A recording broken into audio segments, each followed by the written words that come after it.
Hey guys, welcome back to the channel. My name is Jonah, this is the 1010 Club, and we're back in the basement. No heat in the basement, it's winter in New York, thus the winter jacket, although this does kind of look like an aviation jacket, which is perfect for the watch we're looking at today, the Airboss Mechanical from Victorinox. Big thanks to Saltzman's Watches for sending this over.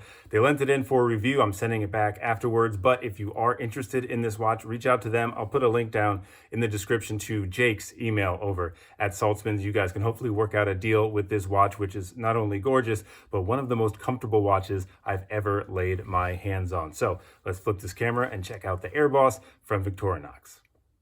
And here it is. Let's check out some specs before we dive into design. A 42 millimeter diameter case here, 52 millimeters lug to lug, a 22 millimeter lug width. This engineer style bracelet does taper slightly down to 20 millimeters and a very thin 11 millimeters thick. You can see a signed crown there with the Victorinox logo. This is a Sleeta SW200 inside, so hand winds and hacks. No screw down crown, but it does have 100 meters of water resistance. So obviously it's in the name Airboss. This is an aviation watch. And you can see you have the Victorinox logo up there at the 12, Victorinox, Swiss Army underneath, and then above the 6, where there's a triangle instead of the 6, it says Swiss Air Force Automatic. So Swiss Air Force nods, of course. Aviation is strong in this one, especially because it has this bi-directional rotating friction bezel with all of the fancy calculations that none of us know how to use. But if you want to figure out the fuel you have left on your flight, how fast you're going, there's more than a few different things you can figure out if you know the math. Some really cool things to discover with this watch, and as I was first looking at it, that's what was happening to me. More and more details were popping out. So let's just take an overview of this design. There are Arabic numerals 1 through 5 and then 7 through 11. The 12 is replaced with that Victorinox logo as mentioned, as well as the 6 being replaced with that arrow down below, or the triangle, Swiss made on either side of that triangle. Date also right there above the 6.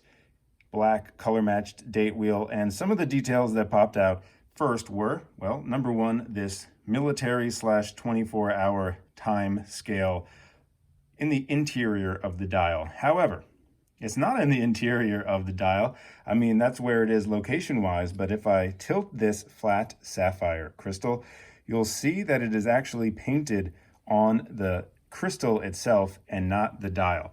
Now, Victorinox does say that this watch is a nod to some of the aviation watches of the past, and there is a hand heart in particular that sticks out in my mind, an older aviation watch that has this same design. So you do see some of those nods to the past in this very, very technologically updated version from Victorinox. On the outside of the dial here, there is a sloped interior chapter ring, another detail that was cool to find, and some more numbers that don't make sense unless you know how to line them up with this bezel. Once again, complicated aviation math that I'm going to stay away from. This dial, though, is not printed. It might look like it's printed. Another cool detail of this watch is that each one of these Arabic numerals is actually applied, and you can see it, especially if you're looking at the 9 or the 8 right now.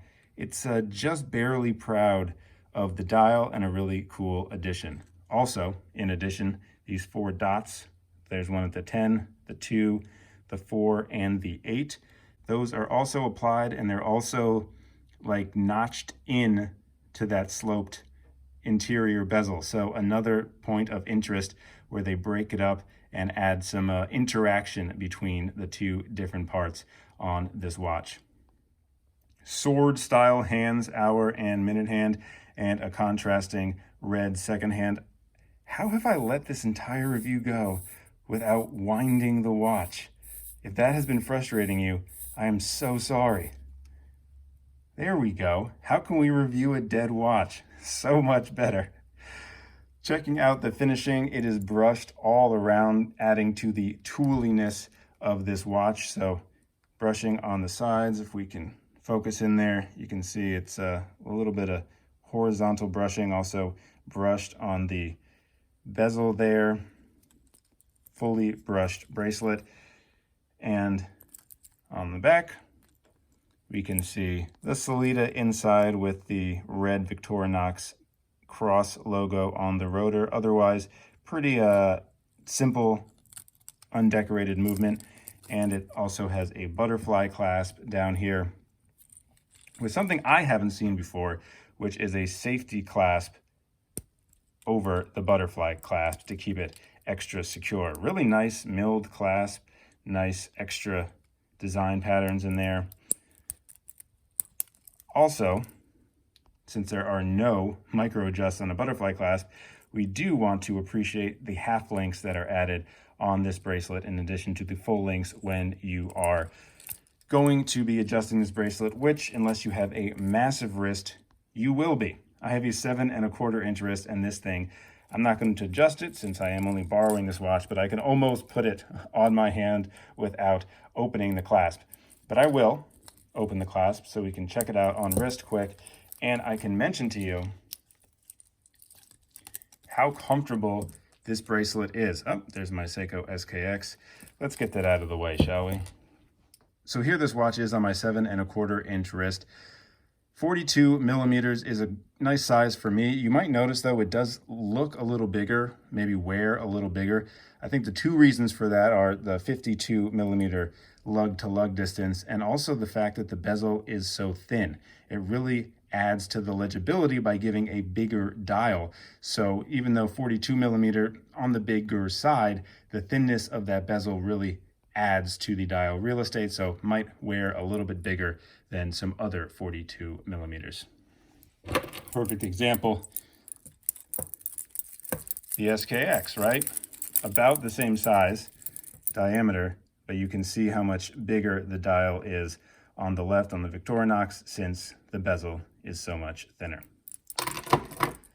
Let's get back to this dial because there are a few more details I want to point out to you before I do tell you one or two negatives that might be around on this watch. So there's two different textures on this dial as well. It's a black dial, but you can see it's not flat on the outside. There's some light catching. It almost looks like a record. So there's radial brushing on the outer part of this dial where the numerals are, and then it's a flat black on the inside. So there is really so much interest in this watch. This is a tool watch. It's made for the Air Force, yet they have still decided to put all this extra detail into it, which from my perspective is really, really appreciated. I always talk about design and freedom of expression and using these watches to express more than just, you know, the ability to tell the time. So to have a tool watch with all these extra details is really, really cool for me. Now, I've been hammering on and on about this bracelet, so let's really just take a closer look for a second. It does seem to just be a push, like pin style, so no screw pins here on the bracelet, but look at the articulation on this engineer's bracelet. When you can gather up all the links like that, you know it's gonna be a comfortable fit. This thing just melts. It contours perfectly to anything you lay it across. This is the most comfortable bracelet I've ever worn in my life. Just feeling it hug my wrist, even when I'm having it unsized and just hanging there, it feels phenomenal. And I'm gonna be honest, when I first looked at this watch online, it didn't really jump out to me. It kind of looked a little plain. It looked just not a lot of passion in it. And as I just mentioned, I like to see those extra layers of design and thoughtfulness put into a watch, but having it in person, and especially actually right now at this angle, it looks phenomenal. I love the applied Arabic numerals and the different textures of the dial, and it just fits so well. Like this, I don't want to take it off. They do have other versions of this watch. There is quartz versions, and also they have leather strap versions over at Saltzman's Watches. But if you're getting this watch, 100% recommend getting it on this bracelet. This is, once again, the most comfortable bracelet I've ever worn. So, are there any negatives coming from me? Honestly, no. If this is your style of watch, you're going to love this watch. Now, I didn't think, as I just mentioned, that aviation watches necessarily were my style, but seeing it in person, it really has changed for me. I don't know still if I'm completely crazy about the interior, the military timescale printed on the crystal, I didn't know if I'd like that. And initially I didn't, but learning a little bit more about why it's there and learning the nod to aviation history and learning that this is nothing new, but really a homage to the past, it actually kind of let me like it a little bit more. So I'm not going to complain about that. The only thing I am going to complain about is the loom. So there is one negative, and we'll see it now. The loom is fine, but the loom is fine on the numerals. The hands don't glow as bright, and as you can see, like noticeably not as bright as the numerals. So the hands would be the first thing to fade, and we all know you need the hands to tell the time. Obviously I would prefer it the other way around, but it's just not the case. So the loom not being generously enough applied to the hands for me is the only negative I'll be able to find about this otherwise really fantastic watch. So I haven't mentioned pricing yet. This Victorinox, just want to get it right, is listed for just under 1,100 USD. But as I mentioned before, reach out to Jake over at Saltzman's, and I'm sure you guys can work out a bit of a deal because this watch is just great. And again, if you like this style, you're going to love this watch. Thanks again for watching. Link to the watch is down below. Also the quartz versions and the other strap versions if you're interested. Thanks again for hanging out, and if you made it this far and you haven't subscribed yet, I really would appreciate it. Thanks a lot. I'll see you later.